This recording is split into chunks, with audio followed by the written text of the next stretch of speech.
আপনারা যদি সিভিল সোসাইটিতে যারা রয়েছেন, সিভিল সার্ভিসে যারা রয়েছেন, পুলিশে যারা রয়েছেন, আমরা আপনাদেরকে এই অ্যাসিওরেন্স দিচ্ছি, মানুষ আপনাদেরকে সমর্থন করবে। আপনারা যদি এই আওয়ামী লীগের প্রতি যে আপনাদের একটা ন্যাক রয়েছে, আওয়ামী লীগ আপনাদেরকে অ্যাপয়েন্ট করেছে, আওয়ামী লীগ আপনাদের সুযোগ দিয়েছে, সুবিধা দিয়েছে, কিন্তু জনগণের বিপক্ষে আপনাদেরকে দাঁড় করিয়েছে, জনগণের বিপক্ষে আপনাদেরকে লাঠিয়াল বাহিনী হিসাবে ব্যবহার করা হয়েছে। এই জিনিসটা আপনারা বুঝুন, জনগণের জন্য কাজ করুন, জনগণের যে শক্তিটাকে, এই শক্তিটাকে অনুধাবন করুন। না হয় এই ধানমন্ডি 32, আমি খুব করে চাইবো যে ধানমন্ডি 32-এর পরিণতি যেন সচিবালয়ে না হয়।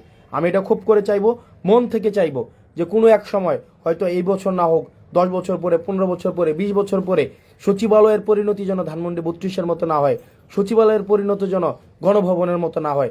সুতরাং শিক্ষা গ্রহণ করুন, ধানমন্ডি 32 থেকে শিক্ষা গ্রহণ করুন, গণভবন থেকে শিক্ষা গ্রহণ করুন।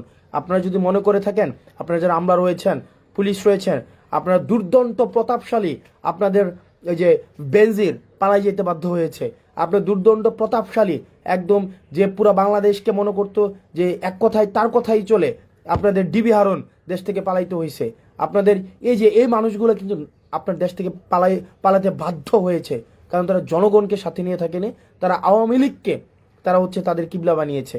আমরা আমাদের জায়গা থেকে এই বিষয়গুলো নিশ্চিত করব এবং সাধারণ জনগণের প্রতি, আমার মতো যারা আমরা সাধারণ জনগণ রয়েছি, আপনার প্রতি আহ্বান থাকবে, এই রাষ্ট্রের দখলদারিত্ব আপনারা বুঝে নিন, এই ভূখণ্ডের দখলদারিত্ব বুঝে নিন, প্রজা না হয়ে নাগরিক হয়ে উঠুন এবং আপনার রাষ্ট্রের প্রতি, রাষ্ট্রের কাছে আপনার কিছু কমিটমেন্ট রয়েছে এবং রাষ্ট্রের কাছে কিছু আপনার অধিকার রয়েছে, সেগুলো বুঝে নিন এবং এটি নিশ্চিত করুন এই যে অতীতে আপনারা যেভাবে নির্যাতিত নিপীড়িত হয়েছেন, অতীতে যেভাবে আপনাদেরকে ব্যবহার করা হয়েছে, সেটির আর পুনরাবৃত্তি যেন না হয়, সেটিকে যেন আর কেউ ব্যবহার না করে, জনগণকে যেন ব্যবহার না করে, জনগণের ক্ষমতা যেন আর কুক্ষিগত করার সুযোগ কোনো দল যেন আর না পায়।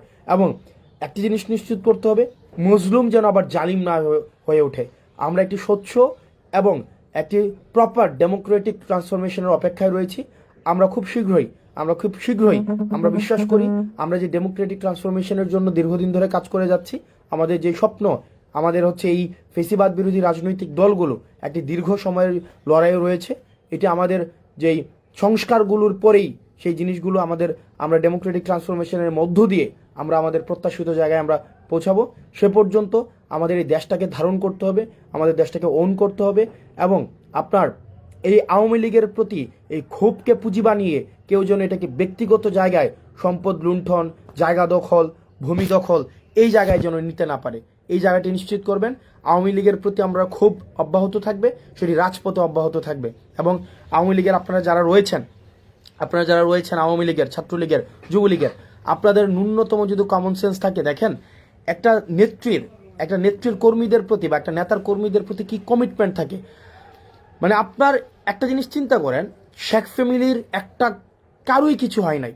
হাসিনা যখনই বুঝেছে যে she will no longer survive, সে প্রথমেই যে কাজটি করেছে, তার ফ্যামিলির যে মানুষগুলো রয়েছে তাদেরকে উনি বিদেশে পাঠিয়ে দিয়েছেন।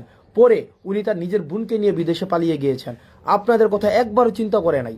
এবং আপনাদের যে বর্তমান নেতারা রয়েছে বিদেশে বসে বসে হুঙ্কার দিচ্ছে, বিদেশে বসে, এবং তারা এখনো পর্যন্ত এত বছর পর্যন্ত যেই টাকা বিদেশে পাচার করেছে সেই টাকাগুলো নিয়ে কিন্তু তারা খুব ভালো রয়েছে।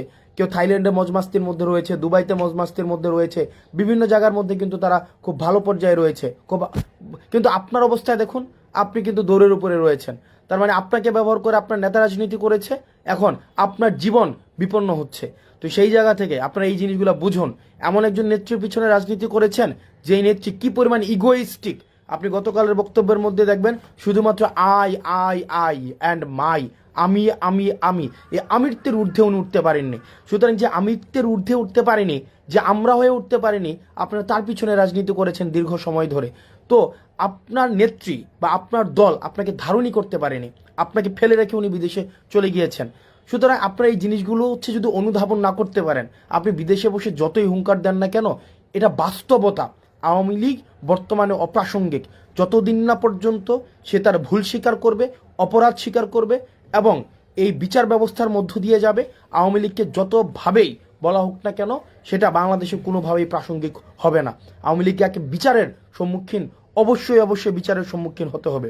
সেই জায়গা থেকে আপনারা যারা আমার কমেন্ট বক্সে আমার কমেন্ট বক্সে যারা আপনারা নির্বিঘ্নে আপনারা যারা আমাকে হুমকি দিতে পাচ্ছেন, আপনারা যারা ধমকি দিতে পাচ্ছেন, আমি আপনাদেরকে নিশ্চিত করতে চাই আপনাদের এই হুমকি দেওয়া, আমাকে এইভাবে মেরে ফেলার হুমকি দেওয়া, এই অধিকারের জন্য আমি আপনার পক্ষে থাকব।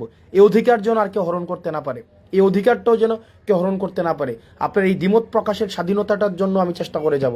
সুতরাং আপনি আপনার জায়গা থেকে এই 5ই আগস্টের পূর্ণাঙ্গ স্বাধীনতা আপনি ভোগ করেন।